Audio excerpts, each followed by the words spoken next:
All politics is identity politics.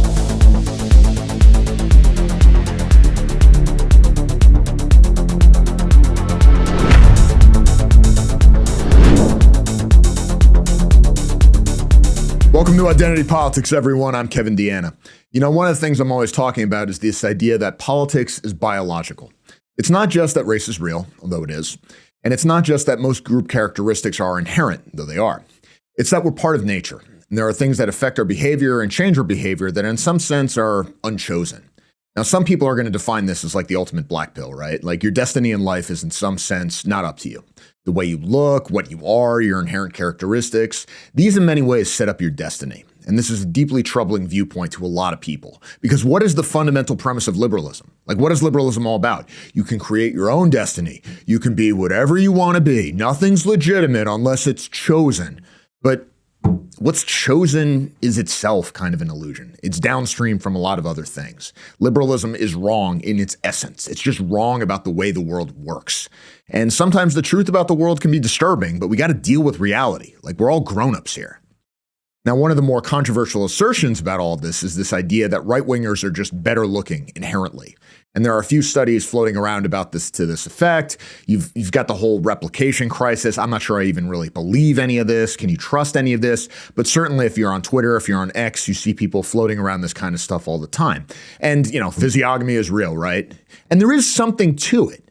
Like when I was starting out, and it's kind of a personal story, but decades ago, they used to send me this anarchist thing. It was called the National Conference on Organized Resistance. I don't even know if they still have it. And you would see these anarchists who would deliberately make themselves hideous, and they would justify it, and they would say, well, I'm fat, and I'm mutilating myself, and I'm doing all these things because beauty standards are fascist. Beauty itself is fascist. Beauty itself is based on norms of whiteness, it's white supremacist, and all the rest of it. This is like decades ago, before like troons were even a thing. But these people would do a number on themselves. And I remember being horrified by it because I was like 20 at the time. But now this is mainstream. And you see this everywhere, and there is a logic to it. Like, you understand that if equality is your highest virtue, how can you not want to destroy beauty standards? How does it not naturally lead to this thing? And the problem's only gotten worse. Now it's practically cliche. Even somebody on Fox News will crack jokes about fat women with blue hair and a septum ring or whatever. And yeah, it's a reflection of a real thing. It's a cheap shot, but we see it all the time. And it comes from a real ideological cause. Like, it makes sense what they're doing. Beauty is itself unfair, leads to inegalitarian conclusions, therefore destroy it. How can you not believe that? And so you can create something that seems plausible. You can create something that seems simplistic, this idea that right-wingers are just inherently better looking, but it makes a certain kind of sense, doesn't it? I mean, it's just sort of a dumbed-down version of what Nietzsche was talking about. Leftism is itself a revolution against the beautiful and the strong. We're going to set up a different system of values which destroys these things, renders them illegitimate, and this has some biological cause at root. That's what's really going on here. Seems pretty plausible. Now, this is a much bigger discussion, but you can see why this makes sense. And at the risk of oversimplifying everything, isn't this what Ed Dutton talks about? Isn't this the whole idea of spiteful mutants? Like, this is what explains leftism. This is what it is. It makes a certain amount of sense. And I'd go even more schizo because, I mean, that's how I roll. Basically, I'd say that there are people and there are groups who are just a biological expression of the principle of entropy or destruction or chaos. They're compelled to destroy. This is what they do. This is all they can do. This is all they've ever done. And they're sort of a test by nature to see if we can stand up to them. Now, the flip side of all of this is the contention that the beautiful and the strong are going to be inherently right-wing, but we don't really see that all the time, do we? We can tell ourselves that, but it doesn't always play out. Because in this society, a better strategy for protecting status seems to be hypocrisy. I mean, again, let's be honest. When you think of the typical celebrity, of course, they're good looking. That's why they are what they are. But they also tend to be retarded. They tend to repeat left-wing talking points that are very stupid about equality and empathy and all social justice and all the rest of it. Why are they doing this? It might just be because they're being told, but I think they really believe it. It's a way of justifying what they have. It's the same as rich liberals. I think there's a subconscious strategy to this. It's a way of justifying your possession. It's a way of justifying your status over other people and saying, look, maybe I have some hidden fear, I didn't earn this wealth, or I don't really deserve it, but now I can justify it because I'm a good person. And I'm using it for good things. And I'm using it to advocate for the liberation for those less fortunate than me, which is another way of saying that you're praising yourself still. I mean, what builds up your own value in your own eyes more than the idea of pity, which is a very ugly emotion? I mean, I've called this Daenerys syndrome, and you see it all the time. But every once in a while, you get people where it seems that the right-wingers are the beautiful and the strong, and this is what like all of history is about. Every once in a while, you get something where it seems this straightforward, this simplistic, like, yeah, this is really how it really is. And two people out of France, two actors specifically. One male, Alain Delon, and I know I'm butchering the French. He died last year. He was probably like the biggest male French actor in the 60s and 70s. If you're into French cinema, you obviously know this guy. And he's almost a stereotype of what you would think of as sort of like the dashing French actor. Alors, votre mot préféré, Alain Delon? Honneur. Le mot que vous détestez? Virtuel. Votre drogue favorite? L'amour. Le son, le bruit que vous aimez? Le bruit du loup. Le hurlement du loup la nuit dans la forêt. Le son, le bruit que vous détestez? Le bruit des fusils qui tirent les loups et tous les autres animaux. Votre juron, gros mot ou blasphème favori? Ah ça, vous allez chercher. Oui, oui. Putain de merde. Putain de merde, c'est bien français. Eh ben voilà. C'est très bien. Mais je suis bien français, croyez-moi. Homme ou femme pour illustrer un nouveau billet de banque? Je dirais Charles de Gaulle ou Brigitte Bardot, et pourquoi pas les deux. Le métier que vous n'auriez pas aimé faire? Maître nageur. Ah oui, la piscine. J'ai horreur de l'eau et puis je me serais très vite ennuyé, j'aurais pas la patience. La plante, l'arbre ou l'animal dans lequel vous aimeriez être réincarné? Alors tout de suite, un Malinois, c'est un berger belge. Et si Dieu existe, qu'aimeriez-vous après votre mort l'entendre vous dire à vous, Alain Delon? Alors je vais vous le dire. Puisque tel est ton plus grand et ton plus profond regret, je le sais. Viens, je te mène à ton père et ta mère, afin que pour la première fois, enfin, tu les vois ensemble.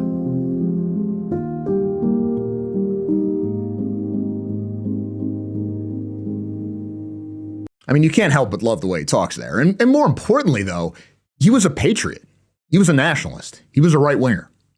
He was an explicit supporter of Jean-Marie Le Pen's National Front. He was a longtime friend of Jean-Marie Le Pen, specifically endorsed them, much to the rage and disappointment of the media and the celebrity culture. It's kind of an interesting contrast to these celebrities, even these celebrities who are sort of on the center or on the center right, where they half-heartedly endorse a person, or they do the thing of like, well, I'm an independent. The Democrats and the Republicans are both stupid heads, but I'm so brave and strong, I can't endorse anyone. I can't take sides. You can't possibly take sides. And this dude's like, no, you got to vote for Jean-Marie Le Pen or you're a traitor. I'm backing the far right, and you should too. You can't help but respect that. And he did this for a long time. He was backing the French right in the 1970s and the 1980s. He opposed gay marriage in 2014. This is a French actor opposing gay marriage in 2014. You can imagine how pissed all these people were. In 1987, he said he had been longtime friends with Jean-Marie Le Pen. He was a great supporter of him. That's a quote. He was so loyal to him that he continued to support him after Jean-Marie Le Pen was expelled from the party he started by his daughter, Marine Le Pen, on the grounds that he was too right-wing. And if we want to get into some really esoteric right-wing lore, he even knew Leon Degrelle. If you know who that is, you're really on the right. This is a Belgian politician who ended up leading a unit in the Waffen-SS, escaped to Franco's Spain after the war to make speeches and write books and such, saying, oh, well, it's actually a pan-European crusade against Bolshevism. I'm only sorry that we lost. Delon met him. He didn't denounce him. This is him hanging out with him while he was playing Zorro in Franco's Spain. But of course, if you're talking French cinema, this is not the main guy you're talking about. There's only one person who really represents like the image of France itself, especially when it comes to the arts. And that is, of course, Brigitte Bardot, who just recently passed. Now, here's this, to us, it's like, okay, here's this attractive blonde. Maybe she's a sex symbol. Maybe you've seen some of these movies. If you're American, maybe you've never seen anything that she was in. But in France, she was literally chosen to exemplify the nation. This is not an exaggeration. There's this character, avatar might be a better word, symbol, Marianne. who's sort of the French personification of the nation as a woman. This is how they see themselves. You'll see busts of it in town halls and official buildings and places like that. They literally picked her to base the features on in 1969. So that's how important this actress was to the conception of the French nation, to these people. Here's the thing, though. She and Delon were not just friends. They sang each other's praises all the time. They had the same ideas about national identity. She was a right-winger, too. She had the same ideas about immigration. She had the same ideas about what was destroying France. She quit acting basically at the height of her career at age 39 to do animal rights activism. And I can already hear you like, all right, here's some liberal, silly woman wanting to save the baby seals and whatever else. But what is the one thing that we see over and over and over again today? The left has certain principles, one of those being environmentalism, right? But they always throw those things overboard if it conflicts with being anti-white. Because being anti-white is what defines the modern left. And that's precisely what happened here. Bardot called for a ban on halal ritual slaughter, which is how the Muslims kill things. This led to her being condemned by all these different groups. She was repeatedly fined by the state, by the government, for hate speech and for violating the law. And this is decades ago. This isn't like, wow, wokeness is out of control in 2020. This has been happening for a very long time. And it wasn't because, oh, I'm against Islam because I think it's too restrictive of women's freedom, or I think it's too restrictive of animal rights, or I'm against Islam because it's too right-wing. No, she had a much better case to it. She said Islam is anti-French.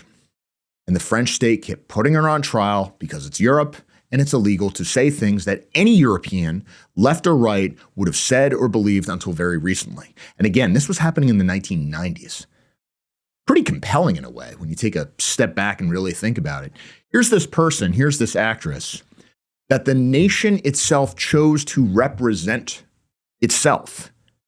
And then the state puts that figure on trial for trying to defend the identity of the nation. Can you think of a better metaphor for where we are right now? Can you think of a better reason why this person matters? And it's especially complicated because her image was tied in with all these concepts of sexuality and liberation and all of these things that in many ways you would associate with the left more than the right. But despite being an actress, she didn't follow the script any more than DeAnna did. She said, no, France needs to remain French.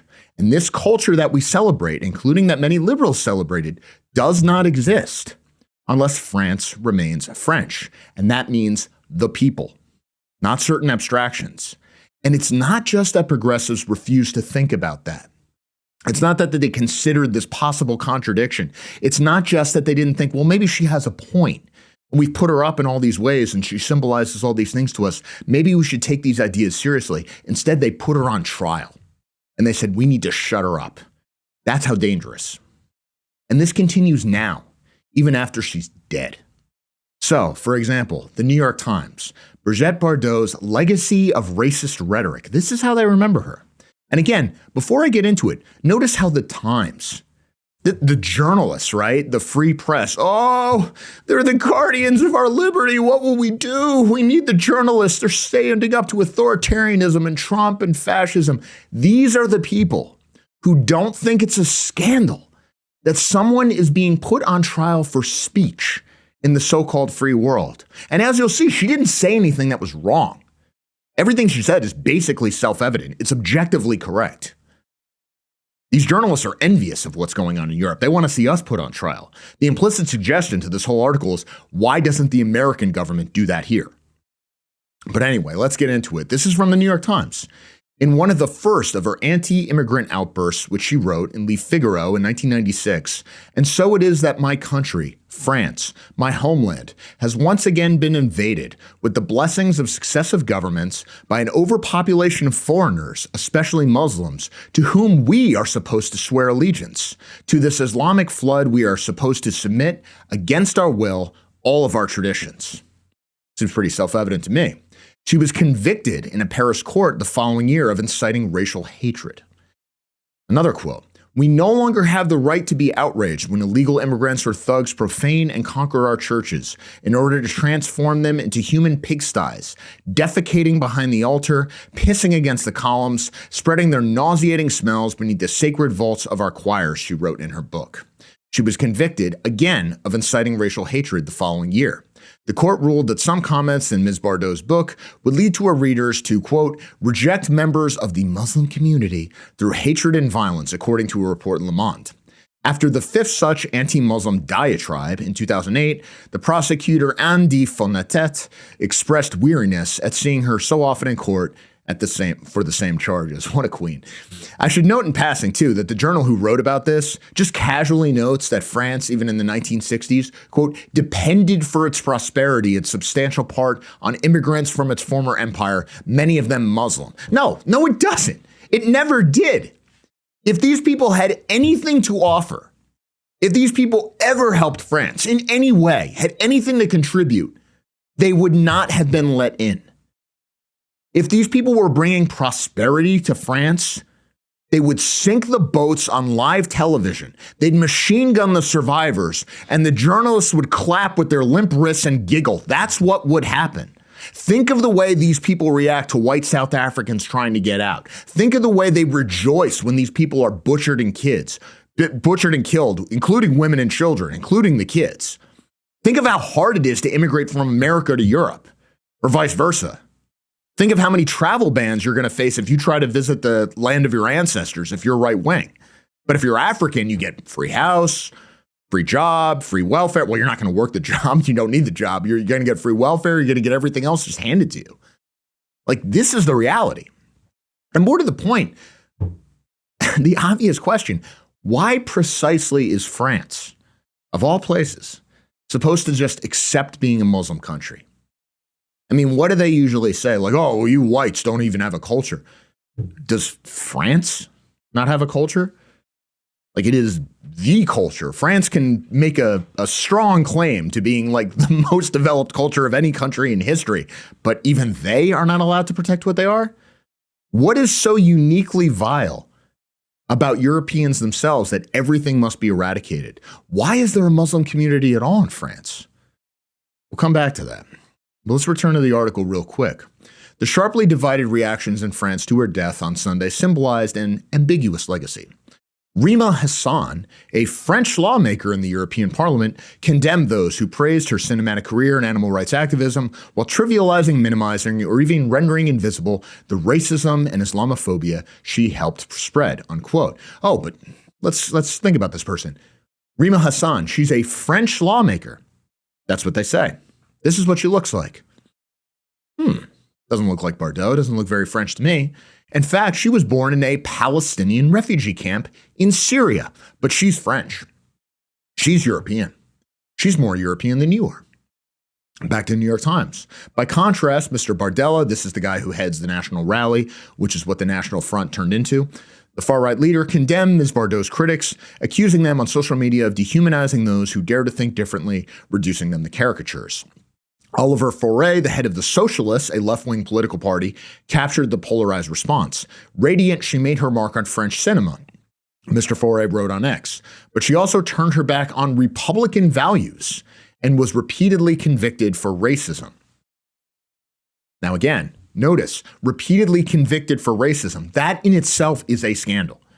When you talk in those terms, you are not dealing with a legitimate government.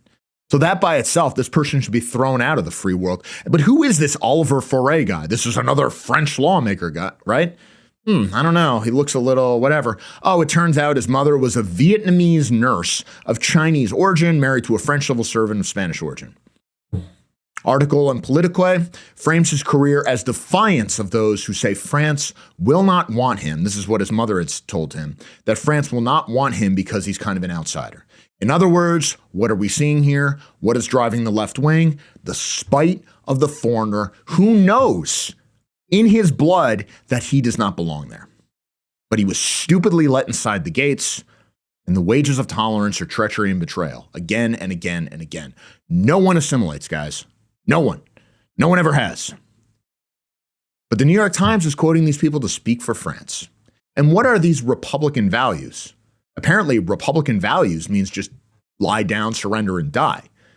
I mean, that's typical of like the Republican Party here in the United States, but they don't mean that there. They mean it in terms of the French Republic. But think of the French Republic, how it was started.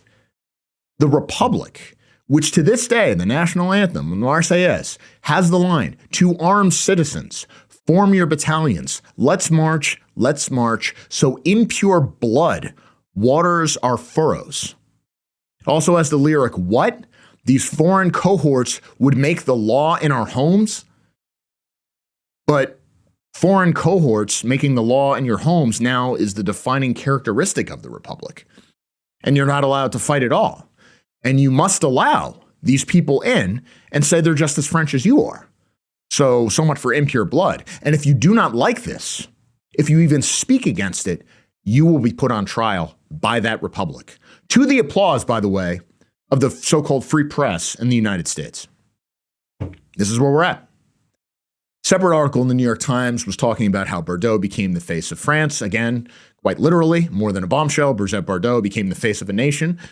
Quote, "The French have no problem reconciling sexual allure and noble patriotic sentiments. That's why back in 1969, they selected Brigitte Bardot as the first celebrity face for Marianne, the personification of the French Republic.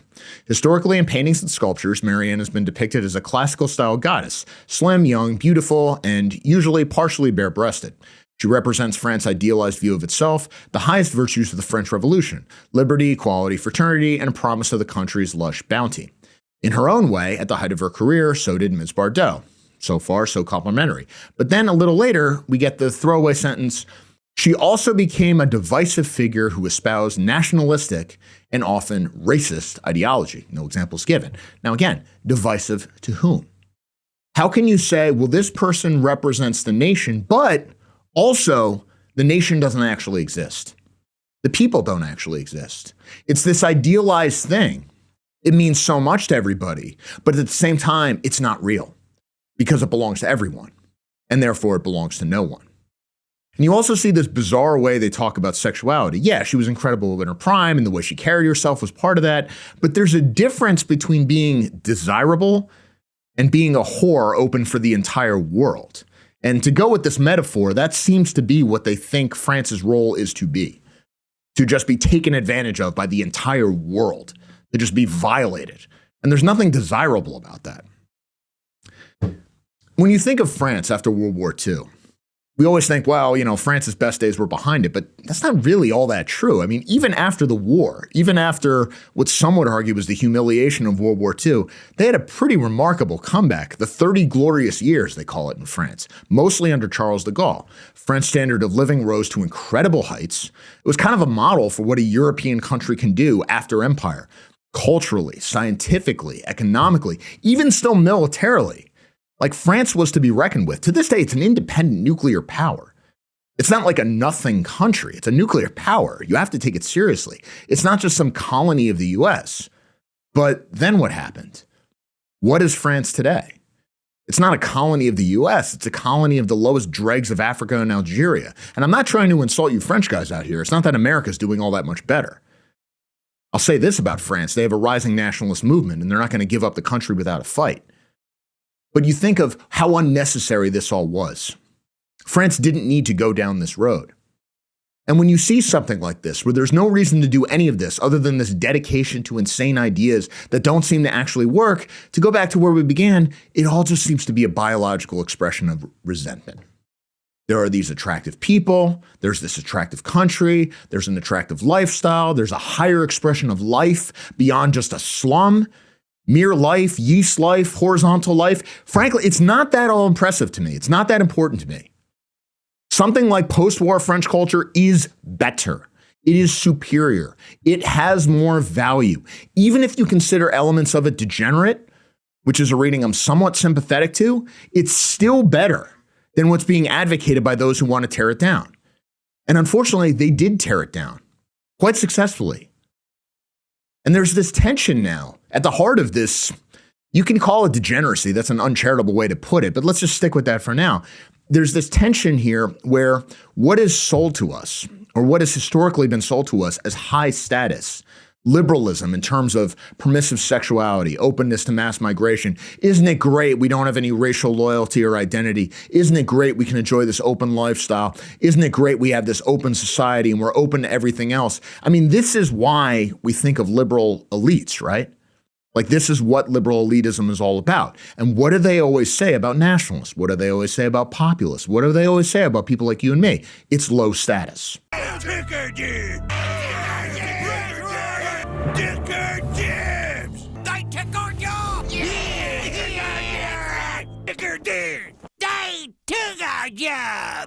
Okay, but look at the elites now.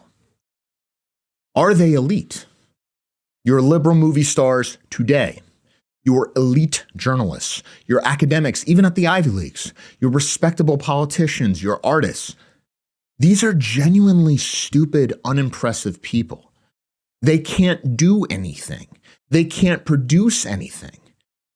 And it wasn't always like this. You can think of somebody like a Voltaire, who I don't particularly like, but you can imagine like the value of a guy like that existing. You can even imagine yourself like having a discussion or a debate with some Marxist intellectual 100 years ago and learning something from the experience, talking about high culture or whatever else. Oh, this is so exciting. I feel so sophisticated. But then you see these people today.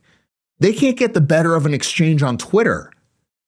Who are the intellectuals of this age? Ibram Kendi? Like, that's our elite? Does a single person out there think he even has a 3-digit IQ? How can you look up to these people? It's exhausted. Liberalism itself is just exhausted. The ideology has been taken to its logical conclusion, and it's consumed the inheritance of the better civilization that was left to it. And what do? You get these genetic defectives screaming for the West to be replaced by the third world just so they don't feel so ugly and dumb. I'm sorry to be simplistic about it, but that's what's happening. It's just spite. And again, you want a great example of this? Let's talk about Vogue and what they said about Bardot. I mean, Vogue, right? Okay, it's this girl magazine. It's a feminine thing, right? But why do girls read it? Look at this fashion, look at these clothes. What's the symbol being sold to you? It's wealth, it's high society, it's sophistication. We're going to give you these kind of liberal ideas that somehow exemplify and encompass all this. This is part of the package. This is why people read it. But what is it today? What's actually being sold to these people? So this was the article Vogue came out about Bardot, and this was the description they put about it on Twitter. It's our collective responsibility not to let Bardot's legendary beauty and talent obscure the ugliness of her Islamophobia, sexism, and far-right apologia. What does she mean by our would be the obvious thing. I suppose we'll get into that in a second. But I'll just read this excerpt. Quote, "It's perhaps only natural that so many eulogies to Bardot focus on her positive qualities, from her influential style to her devotion to animals. But in this moment of steadily rising Islamophobia, it's hard to square those celebrations with the opinions of a woman who railed against immigration and publicly stated her opposition to the so-called Islamization of France in her 2000 book, A Cry in the Silence. Few would dispute Bardot's part in embodying and advancing the sexual revolution, but that role, or any other facet of her legacy, powerful enough to outweigh her history of hate speech." Now again, notice that throwaway reference there. The so-called Islamization of France. It's not happening, but it's also a good thing. And the reference just taken for granted, again, by reporters, that there is such a thing as hate speech, and that this is a crime. It's a literal crime in Europe, and it should be a crime here. And the final one here, this is the excerpt. Quote, "Instead of limiting our mourning to looking nostalgically back at old photos of a beehive, bikini-clad Bardot and playing Bonnie and Clyde on a loop, let's ask ourselves the hard questions about how Bardot's embodiment of prototypically perfect, in scare quotes, white womanhood relied upon systemic marginalization and outright racism, problems that persist in France to this day. After all, if we rush to sanitize our one-time icons in death, what message are we sending to those who are still living?" And so we get it again. Oh, here this portrayal of perfect white womanhood that itself marginalizes certain people just by existing. I mean, this sort of gives it away, right? Mere existence is proof of racism. And there's a link to that story when they talk about outright racism persisting in France and this being a real problem. What is it linked to? It's some group that tracks hate speech or whatever in France, and what they're saying is that, oh, anti-Semitism in France is increasing because of the war in Gaza. Now, which population in France do you think is generating most of the anti-Semitic attacks in France over the war in Gaza? Is it the far right? I doubt it. What could the answer be? Don't think about that. Don't think about these contradictions. Don't think about the fact that this coalition of the oppressed would be at each other's throats if they didn't have the common enemy of white people. Just keep all the criticism focused on the whites. Oh, and incidentally, well, it's not just biology, Kevin. There's got to be something more to it. Oh, is there? This is the author of the Vogue piece. Vogue. This is what she looks like.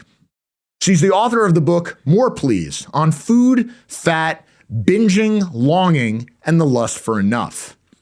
And you know, if you're marketing sophisticated, high-status lifestyles to women, how can you argue with articles like, I never feel more Jewish than when I'm frazzled in the kitchen? Don't you want to be just like her, ladies? The bigger question, of course, is what Bardot and the National Front talked about, and ultimately it goes back to Algeria. This is where it all started to go wrong for France. This is a picture, by the way, of Bardot, Jean-Marie Le Pen, and one of the guys who led the revolt in Algeria to keep it French. I mean, there's unspeakable aura in this picture here. The obvious question is, why did they give up Algeria? Why are all these Algerians and Muslims in France now? Like, how did this all come about? Now, a little bit of history here. For Americans, you need to remember, Algeria, we think of it as like a French colony. It was not a French colony. It was part of France. It was part of metropolitan France. It was a part of the homeland. It's the same way that Alaska and Hawaii are part of the United States. So when France abandoned Algeria, it's not like us giving the Philippines independence or something like that. It'd be like us giving away Alaska or Hawaii. It's like losing a state. It's losing a part of the country itself. And there were a lot of actual French people there, white French people, who were basically abandoned. That's why they fought so hard. That's why you had these right-wing revolts. Here's the thing, though. And this is why it's a bit complicated. Who's the guy who made this decision? Charles de Gaulle. Say what you will about Charles de Gaulle, but he was not anti-France. Why did Charles de Gaulle decide to abandon French Algeria? Why did he risk a right-wing coup? Why did he arguably betray some of the people who put him in power to begin with? It was because he thought the Muslims there could never be French. In many ways, the right-wing case for holding on to Algeria was, we can make these Muslims French. This is one of the ways where it gets a little tricky to talk about left and right here. This is from Charles de Gaulle. He said, quote, have you seen the Muslims with their turbans and their djibas, traditional hooded long wool coats? You can see that they are not French. Try and integrate oil and vinegar. Shake the bottle. After a moment, they separate again. The Arabs are Arabs. The French are French.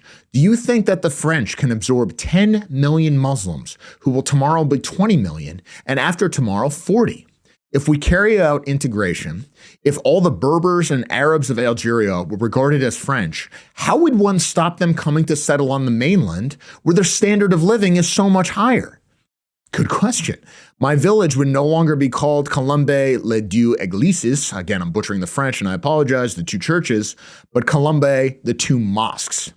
Now, I'm getting this from Julian Jackson's biography of de Gaulle. Definitely a worthwhile read. I highly recommend it. And in the book, he notes that de Gaulle was, quote, skeptical about integration because his beliefs were not grounded in that progressive tradition according to which the universal values of French republicanism had created a community of equal citizens superseding racial or ethnic identities, unquote. In other words, de Gaulle did not believe in Republican values. So what good are these Republican values? This is from de Gaulle. This is a quote. The incompatibility of the French and Algerians is what explains and justifies what I have called withdrawal. Why did he do what he did? He did not want huge amounts of Muslims, even those who were loyal to France, coming into France. And while it would be a bit much to call him a white nationalist, only a bit much. I mean, this is another quote from de Gaulle. It is very good that there are yellow Frenchmen, black Frenchmen, brown Frenchmen, he wrote in a private letter in 1959. They prove that France is open to all races and that she has a universal mission. But on the condition that they remain a small minority. Otherwise, France would no longer be France. Incidentally, isn't that an exact quote from Donald Trump? We are, after all, primarily a European people of the white race. Greek and Latin culture, and the Christian religion. This would just be regarded as obvious back then. Now, that may be illegal. It's not just that Charles de Gaulle is out of step with these Republican values. Charles de Gaulle would probably be fined, if not in jail, in modern France for saying something like that. And yet, this is what France is. How could it be otherwise? The French are French. The Algerians are Algerians. They should each have their own thing. But look at what's happened. Algerians were admitted into France. And again, the camel's nose under the tent here.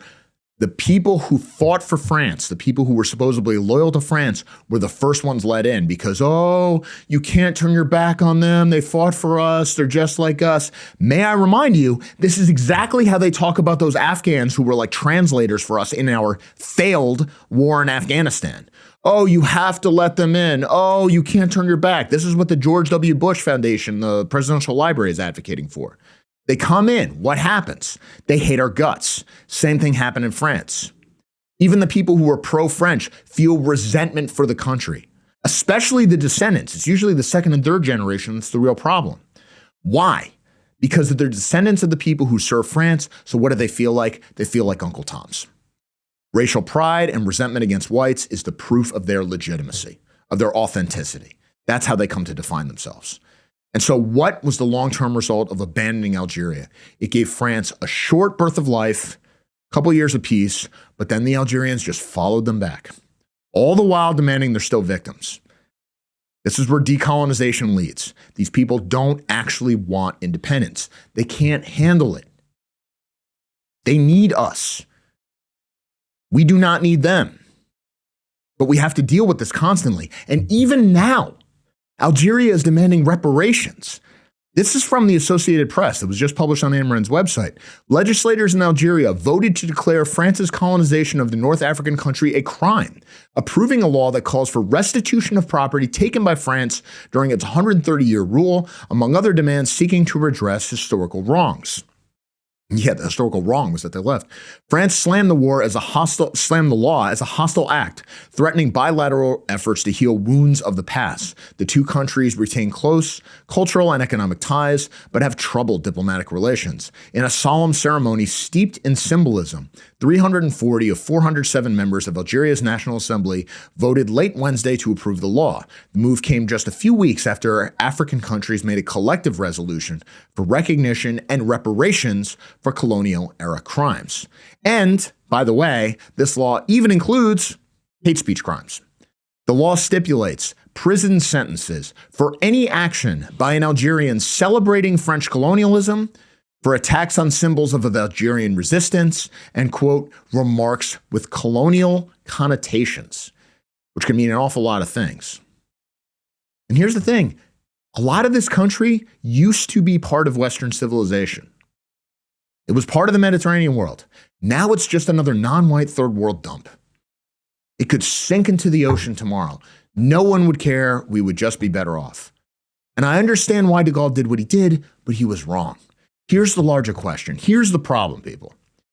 It's not even about colonization. It's a question about civilization. We have this idea that we can just set up little homelands for everybody. And everybody gets to live in their little idyllic Disneyland, and we all live in peace side by side, and we could trade and go on vacation and like look at each other and whatever else, but we're not going to try to fight and conquer each other, and we're just not going to have these conflicts. That may be possible now in the sense that you don't get the sort of economic return for territorial conquest that you used to. I mean, the clearest example of this would be Russia losing however many thousands of people and millions of rubles to take part of Ukraine. The only reason this is still going on is because of the sunk cost fallacy. I don't think Putin, if he knew what was coming, would still have gone in. Like, this is not actually worth it. But you still have these migrations of peoples, and they're still going to go where they can make more money. And this is why you're going to need some doctrine of race to uphold any standard of civilization whatsoever. Here's the premise that I'm accepting. If you're not with me on this, you're not going to be with me on any of this. Civilization is incommunicatable. You cannot extend civilization from one group to another. It doesn't work that way. What whites build, we build because we're white. Doesn't matter if it's in France, doesn't matter if it's in Algeria. There's no scenario where the OAS, which was the secret army, this was the French group that was fighting to keep Algeria French, There's no scenario where those guys somehow win, but then they create this joint Muslim-French civilization that just persists forever. It doesn't work that way. But de Gaulle was wrong too. You don't just get to leave and assume they won't follow you, because they will follow you. They don't actually want independence or decolonization. They can't handle it. What they want is to feed off you. I mean, one of the interesting things at the time, there was a proposal for the whites in Algeria to keep a chunk of the country in the north that would be like their territory, basically a white ethno-state. And de Gaulle mocked it. He said, look, what are we going to have, a French Israel? Like, we're going to have this, that was his term. We were going to have this little chunk that you're just going to be fighting for forever. Yeah, fair critique. You'd be fighting a forever war. But it turns out you have a forever war regardless of what you do. You do have to fight forever. But now the fight is within France itself, within Europe itself. I've come to believe they should have held on to it. Maybe you do need a frontier. Maybe you need a frontier and a forever war just to remind people of who they are and who they are not. And I used to think de Gaulle was right to do what he did, and I understand why he did it, but it didn't work.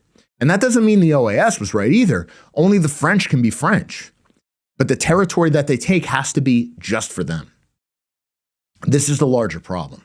This is the problem of civilization. Anything that we build, they are going to want to come to. And if we don't have a way to keep them out, we just lose the whole thing. And there are going to be people within our own ranks who are going to tell us why it's a good idea to let them in. Yes, I know there's subversion. Yes, there are some people with hostile intent, but a lot of it is just going to be driven by, we want cheap labor. It's good for the economy. I privately benefit from this. So Sam Francis, and again, I wish I was half the writer Sam Francis was. The late Sam Francis wrote about this in American Renaissance. If you had a kind of white ethno-state that broke out of the United States, it was back in the 1990s he's writing about this. He said, here's the problem you're going to face. Quote, whites will want cheap labor, and many non-whites will want to supply it.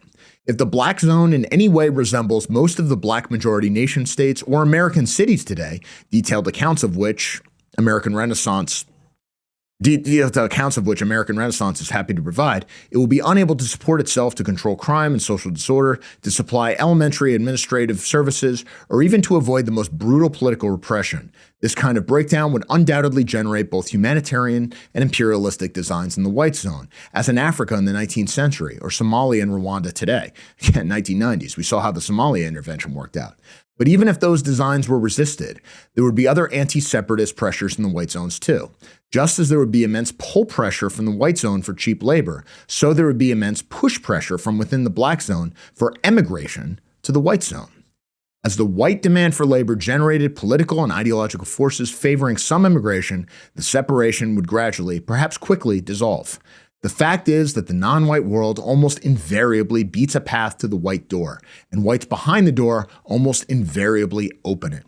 This is why there is immigration to this country in Europe today. This is why at the height of apartheid in South Africa, there were some 100,000 illegal black immigrants every year. Because whites are almost always more economically successful than non-whites, non-whites almost always want to come in. And because the whites, aside from generosity and ideology, often seek cheap labor, they often let them come or even subsidize their coming. This, after all, was why there was an African slave trade. This is where we're at. A while back, I was on the backlash. I quoted Noam Chomsky because he said something that always stuck with me a long time ago. He said, in the long run, capitalism is always anti-racist. Because racism is a human characteristic. And the logic of the system is you're trying to break everything down into just an economic input, a labor input. Like, this is the larger problem. This is the sum lesson of all of this. And maybe this is kind of a black pill to end the year, but it's something we got to deal with. Liberalism promises you the end of conflict. There's no us and them. There's no other with a capital O, but it's not true. And when you have something prosperous and fun and glamorous, let's take post-war France as an example. Let's take what Bardot represented. It's temporary.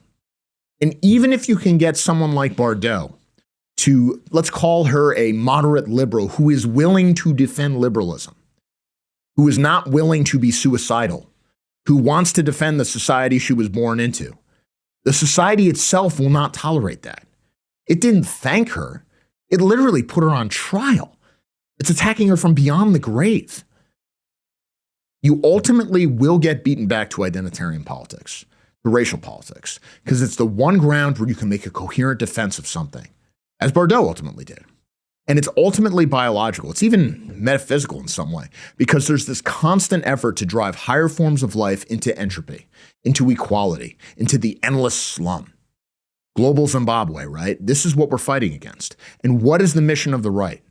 To resist that, to stand up for a higher form of life, for a higher expression of life, to make it possible to exist within that. That's why we're here. That's the purpose of being alive. And that's the mission of politics now. The West is being driven into extinction, and it's far more clear now than it was in the 1990s when Bardot was talking like this. And it's clear now it's being driven by spite. The only question is whether we have the will to resist it. Live or die, exist or not. The white man, yes or no. It really is that simple. That's all that matters. And the answers lie in biology and the blood, not abstractions and theories. Now, until very recently, one of the most pleasant countries in the world was Canada. Kevin Michael Grace is a longtime conservative commentator from the Great White North who has seen what has happened to his homeland. He joins us now to discuss the retreat of civilization from what was one of the great countries of the West. Check it out. My guest today, Kevin Michael Grace, is the host of the KMG Show, which is aired 4 to 6, Monday through Friday, Pacific time. One of the best out there in terms of writing for a very long time. I've been a longtime fan. It's a real honor to have him with us here today. Thank you for joining us. And I got to say, it's been tough because you've been doing this for a long time. And one of the biggest things that I've noticed, one of the biggest trends in the Western world over the last few years is just what has happened to Canada. Well, you see, it's been a long time coming that everyone blames Justin Trudeau, or Princess Rockstar, as I call him for this. But this has been going on since the 1960s. Canada had a prime minister called Lester Pearson, who was actually a Soviet agent. This is true. Mm-hmm. And he was succeeded by Justin Trudeau's father, Pierre Elliott Trudeau. And they both decided Canada it was a British foundation. I mean, it was a French foundation as well, but, you know, Britain won that war against France. And so Canada became a British foundation. Quebec is its own thing. You know, they do things differently there. They have a different legal system and such like. But the rest of Canada, British. Lester Pearson and Pierre Trudeau decided that had to be destroyed. It had to be destroyed. And the belief was that a uniquely Canadian culture would result because of the sundering of the closeness between Britain and Canada. That's not what happened. It created a vacuum which was very quickly filled by America. Mm-hmm. By America. You may have seen, there used to be a lot of stories written about this. Why are so many famous actors, comedic actors, Canadian? Right. Well, the reason for that is that Canadians in the old days, they knew America, but they weren't American. Mm-hmm. So there was a distance there, which lent itself to satire. There is almost no difference anymore between Canadians and Americans, despite what Canadian elite claims. Canadians watch American broadcasting. Canadians read American media, listen to American music. There's very few Canadian companies of any importance any longer. You know, I'll give you an example. Canadians like to think of themselves as, you know, beer drinkers, right? Mm-hmm. You have to go down to number 17, I believe it is, of the most popular beers in Canada to find one which is actually Canadian owned. Mm. And when Canada signed a free trade agreement with the United States, there was an election fought on this in 1988. And the leader of the strange thing is that it had been the Liberal Party, which was always in favor of continental free trade, and the Conservative Party was always against it. But then they switched sides. And Brian Mulroney got his free trade agreement. And people warned at the time that this is going to mean that Canada is lashed to the mast of the United States. Right. And that's exactly what happened. And all this talk this year that, elbows up, right. You know, Canada, this is, you know, I grew up, you know, tremendous hockey fan, like most young boys in Canada. And his elbows up is attributed to Gordie Howe, one of the greatest hockey players ever. I knew all about Gordie Howe. I even read his book. I'd never heard this phrase, elbows up, till this year. Never. Right. But the idea that Canada is going to, we're going to show those stupid Yanks what's what, it can't happen. So we've got the Prime Minister, Mark Carney. I've just been to Vietnam. Oh, well, Vietnam will certainly take the place of the United States, right? But do you think that this whole elbows up thing is just, if it has been Americanized, that in some ways it's just sort of an expression of blue state defiance of Trump? Like they're just sort of reinventing themselves as the ultimate blue state and maybe just marking their time thinking that Trump is a temporary aberration and we're going to get restored to the liberal regime of somebody like Biden very soon. And they're setting themselves up for that. Definitely. There was people in the Canadian elite were saying this year, all this picking on Minnesota. We should invite Minnesota to join Canada. And that makes sense. That makes sense because you see what's happened in Minnesota, which is very much what's happened in Canada.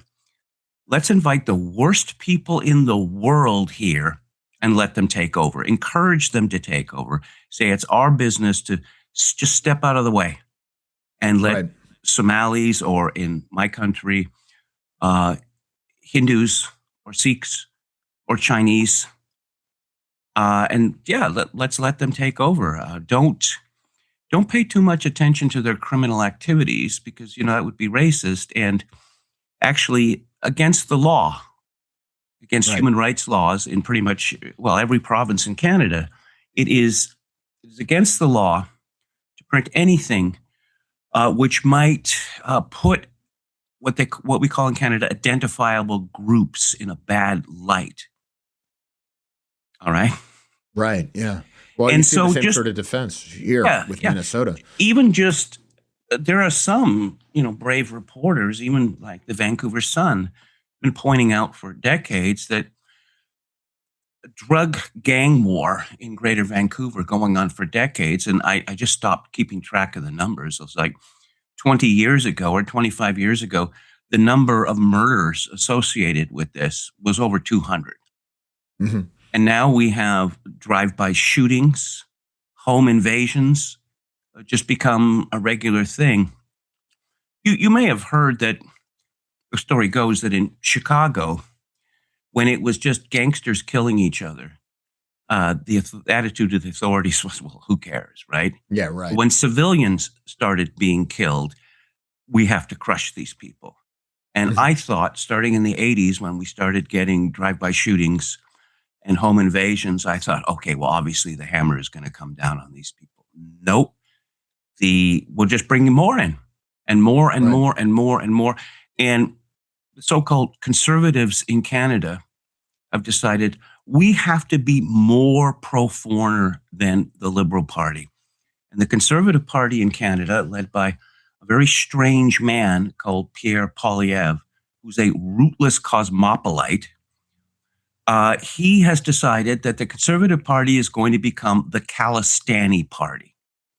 There are more Sikh MPs in Canada than there are in India. And many of these people, Sikhs and Hindus who are MPs, they came here in their 20s, 30s, 40s. They know nothing about Canada. They are not elected to represent Canadians. They're elected to represent their own ethnic groups. But they do. And so Poilievre has decided that, I must explain. There's a proxy war going on in Canada. Right. That's what I was going to ask. Sikhs and Hindus.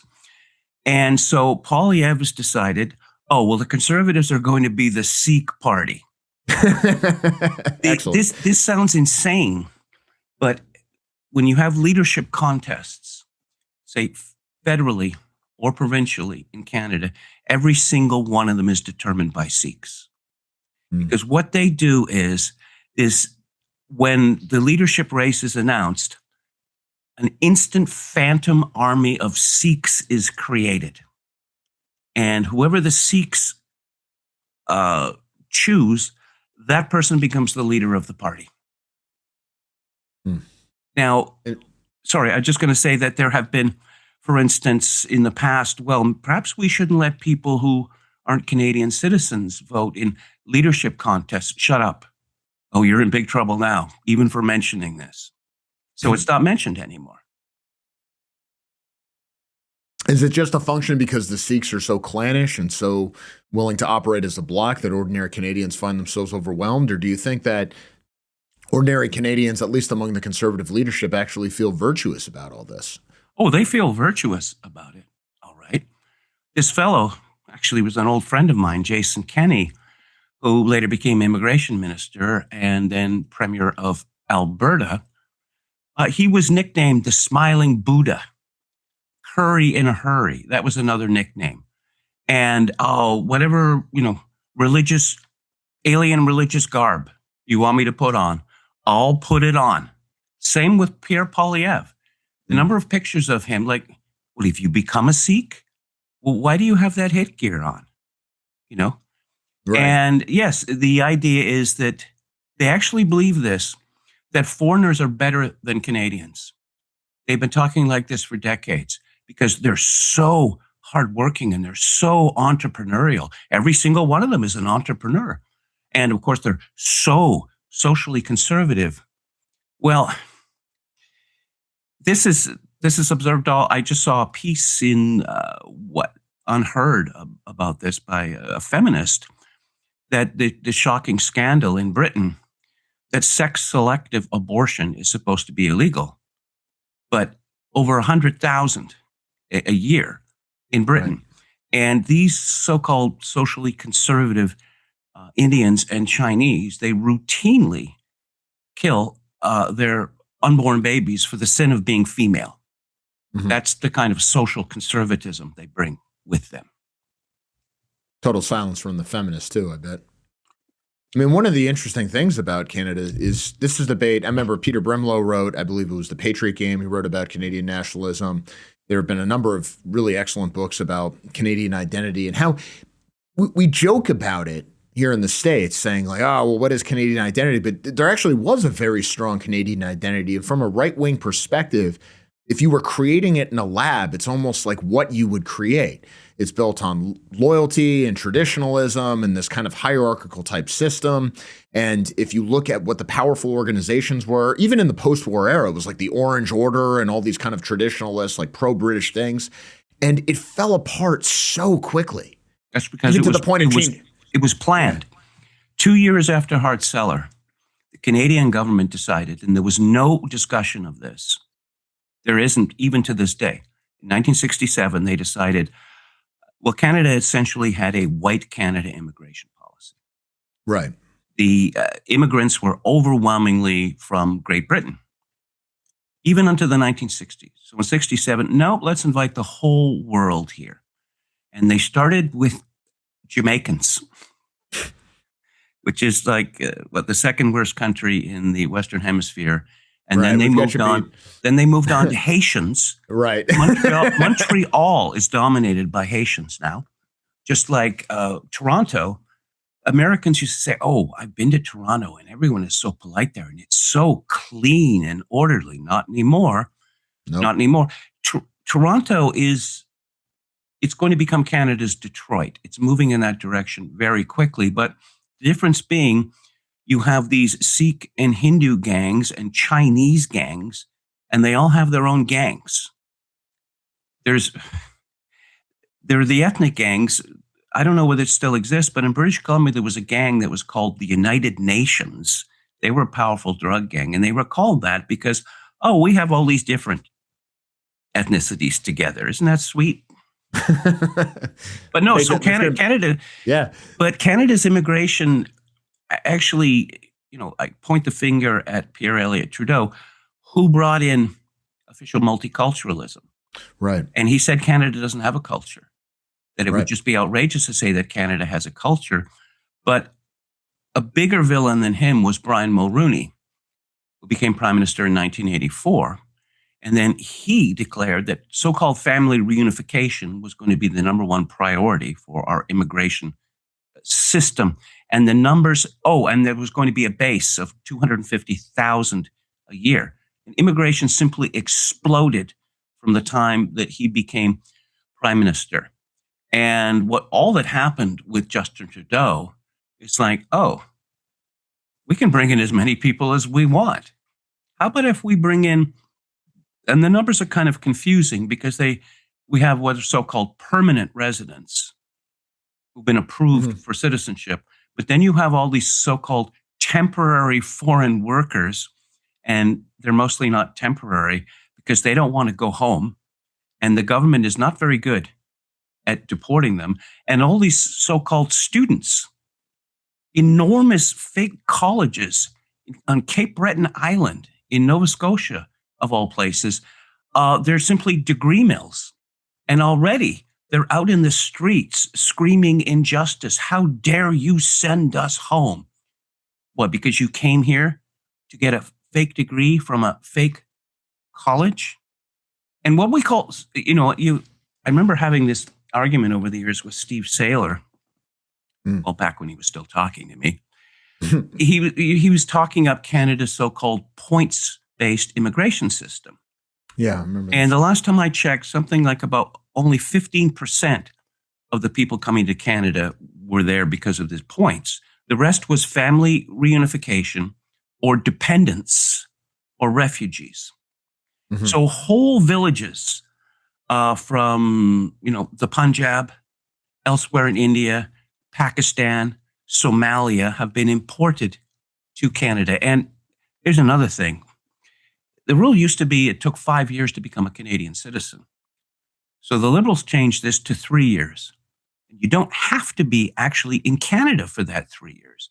You just have to claim that you spent the majority of your time in Canada. And I've seen how this scam works, that you establish a mail drop where you have mail sent to this address in Canada. I've actually seen a couple Chinese from the Philippines. They'd show up every so often in the house I was living, and we have this mail for these people, and then they drive off in their BMW, right? And Canada has reached the point that the number of so-called visible minorities has become so great that it may be that the Conservative Party can never win an election in this country.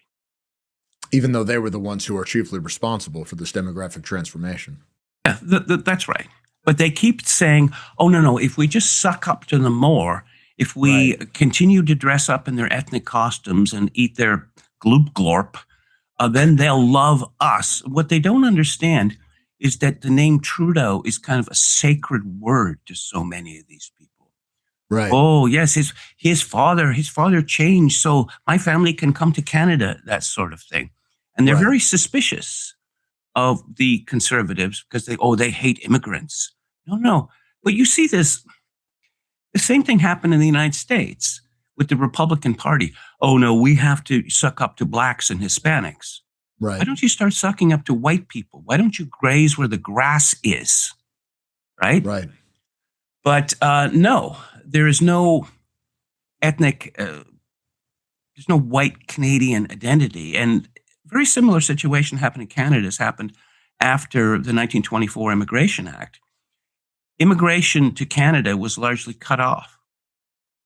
And so over a period of about 40 years, a distinctly Canadian identity coalesced, much like, so many of the people in the United States, say in 1924, were not of British stock. You had enormous, Irish cohort, and then later, Italian cohorts and others. But this American patriotism came together. And the same thing happened in Canada. But then Lester Pearson and Pierre Trudeau decided this needed to be smashed.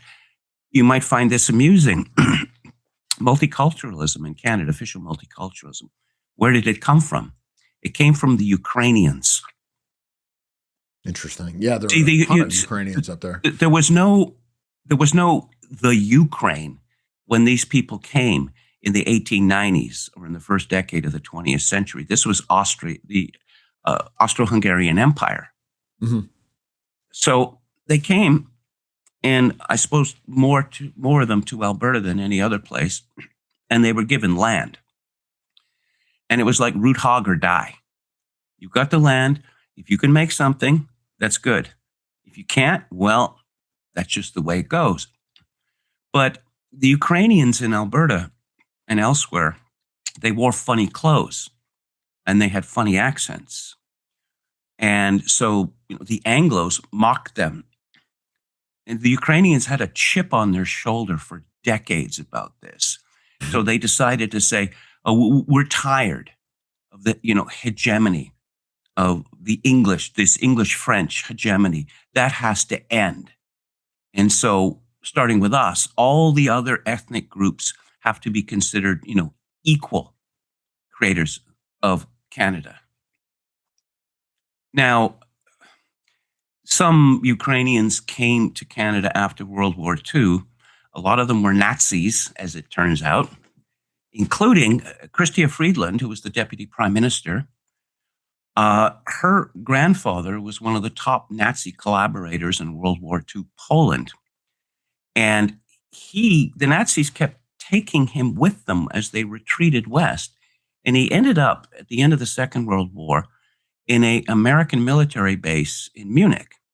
And it was clear he'd been made an OSS asset. And then later he became a CIA asset because he ends up in Alberta. And, it was a policy of the American government to stir up nationalist movements in the Soviet Union in order to destroy it. Right. And so Chrystia Friedland, she got this from her grandfather, this Banderitism. Right. If you... Yeah. And again, when it was pointed out about the truth about her father, she denied it and said this was Russian disinformation. It's not Russian disinformation. From the time that she was a child, she's been photographed, and not that long ago, photographed holding up, banners praising Stepan Bandera, who was a mass murderer.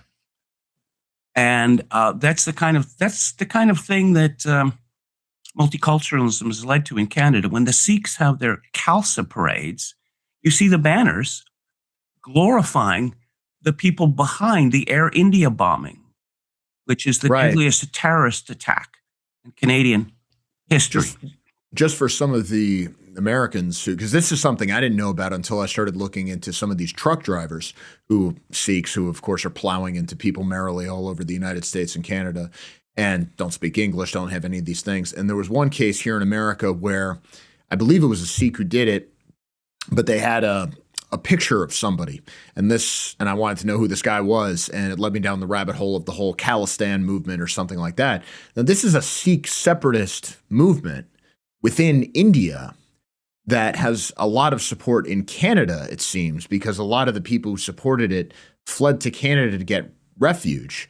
And now it's even led to some diplomatic incidents between the governments of India and Canada, because it turns out that Canada, of all places, is basically hosting like this quasi-terrorist Sikh separatist movement. I mean, is that mischaracterizing it? You're not mischaracterizing it. As I say, when they have their Khalsa celebrations, they're openly praising terrorist leaders. And so some prominent Sikh was murdered in Canada. That's right, a few months ago. And so India was blamed. And so, that's one of the biggest political questions in Canada now. Whose side are you on? The Hindus or the Sikhs? Why is that my concern? In the same way that, whose side are you on? Israel or Palestine? Neither of those places are important to Canada. Why are we talking about this? Well, it's funny, too, if you're saying, well, we need multiculturalism to have better relationships with the rest of the world, and what you end up in is a diplomatic Cold War with India over a question that you're basically hosting a movement to break apart their country. I mean, the same thing has happened in Canada just, since the October terrorist attack in Israel that has happened in Britain. That you have all these demonstrations and all these incidents, and there was a joke in Britain. Oh my God, we imported over 1 million fizzing Jew haters by mistake. It's like, why are these things happening? Why are Jewish stores being vandalized?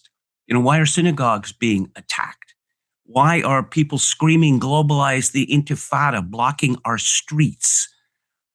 Because, let's bring in Muslims. Let's bring in tons of Muslims. And of course, the Jewish elite was all in favor of this.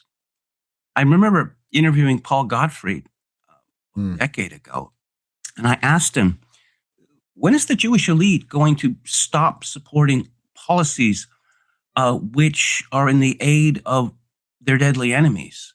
And he said, never. He said, never. This is never going to happen. There seems to be a death wish there, because the same people who are saying, oh my God, these terrible things that are happening on the streets of Canada, who demanded that all these people be let in? You did. You're the same people. And oh no, we can't imagine why this is happening.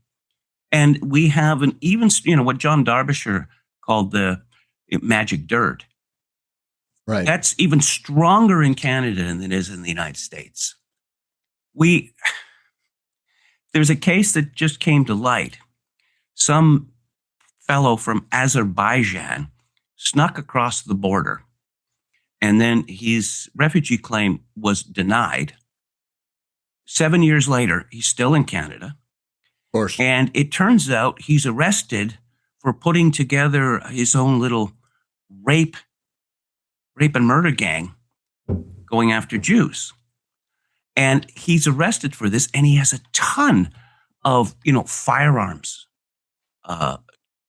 Pretty hard to do in committed, Canada, which is isn't it? very serious. That's taken very seriously in Canada. And so they let him out on bail. And then a few months later, it's announced, it seems that this fellow was at the center of a huge terrorist plot. Well, golly.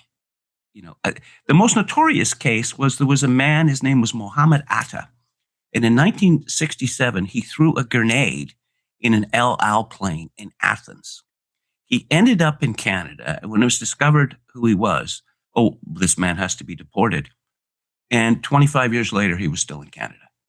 Because they don't, on the one hand, you have the same thing in the United States. No. Certainly. Somalia is so wonderful, wonderful place, and you have the mayor of Boston, that idiot Michelle Wu, saying, Boston would be nothing without the Somalis. That's right. And that's what the American Revolution was all about. Yeah. And so, no, Somali first, Jamaica first, Haiti first, all the rest of it. And, no, but we're going to have to send you back. No. That would be monstrous.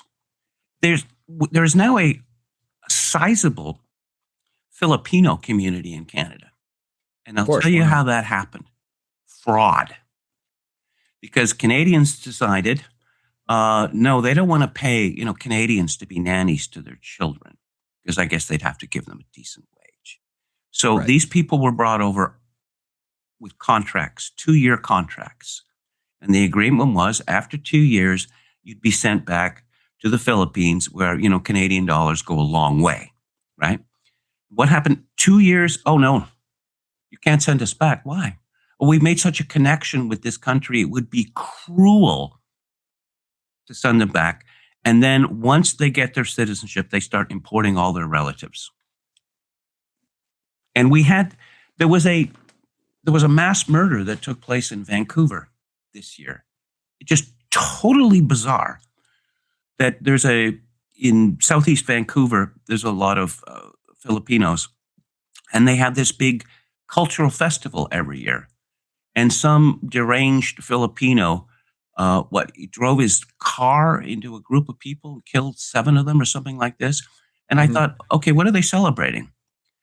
They're celebrating some figure who was leading the resistance to the Spanish conquest of the Philippines. What on earth does that have to do with Canada? In the same way, the Sikhs, it was decided, in the 80s, I guess, the Canadian Armed Forces would not allow turbans.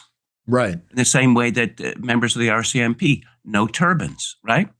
Oh, no, this is intrinsic to the Sikh identity. Okay, so the laws were changed. And then you see all these people who were called Sikh leaders, including a man who became premier of British Columbia. He's not wearing the turban. He has shaved his beard. He's not carrying around the little dagger that they supposedly have to. But here's the strangest thing. Sikhism evolved in the Middle Ages as a reaction to what certain radical Hindus thought was a lack of passion in the fight against the Mughal or Muslim conquest of India. Right. Okay, so they have the 10 great gurus and they're warriors. So that's where the 7 Ks come from. Now, imagine going halfway around the world to a place like Vancouver. What possible relevance does a dispute in India over the Muslims conquering India, what possible relevance does that have to Canada? None. Absolutely none. And I don't know, I suppose I'd get in trouble in Canada for saying this. I've come to the conclusion that Sikhism is less of a religion and more of a criminal conspiracy. I mean, these driving schools, this idiot conservative premier of Ontario decides, oh yeah, let's give licenses to these driving schools. And any inspections there? No. Why would we need to inspect them? Why is it all Sikhs? I mean, what's going on there? And do we even know that these people can speak English? And there was a incident some years ago where this was in Saskatchewan, that a junior hockey team on a bus. Right. About it's one of the worst incidents I've ever read something about 15 of them and 2 of the coaches were killed when a Sikh truck driver fell asleep at the wheel. Okay. Oh, he'd driven through an intersection, illegally. And then it turns out, see, the reason why these Sikh trucking firms are so popular in Canada and the United States is that they all break the rules. Right. There's a limit on the number of hours that you can drive because you don't want people falling asleep at the wheel. And it is now routine in Canada to see overturned 18-wheelers on our highways. Yeah, this is a big issue in the United States now, where the Trump administration and the transportation secretary has been trying to crack down on a lot of these places.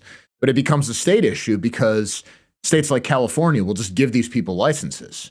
And then, of course, they can operate. Yeah, Governors Newsom and Hochul decide, why shouldn't we give these people licenses? The fact that they don't know how to drive a truck and don't know English, why should that be a barrier? The fact that they're illegal aliens, why should that be a barrier?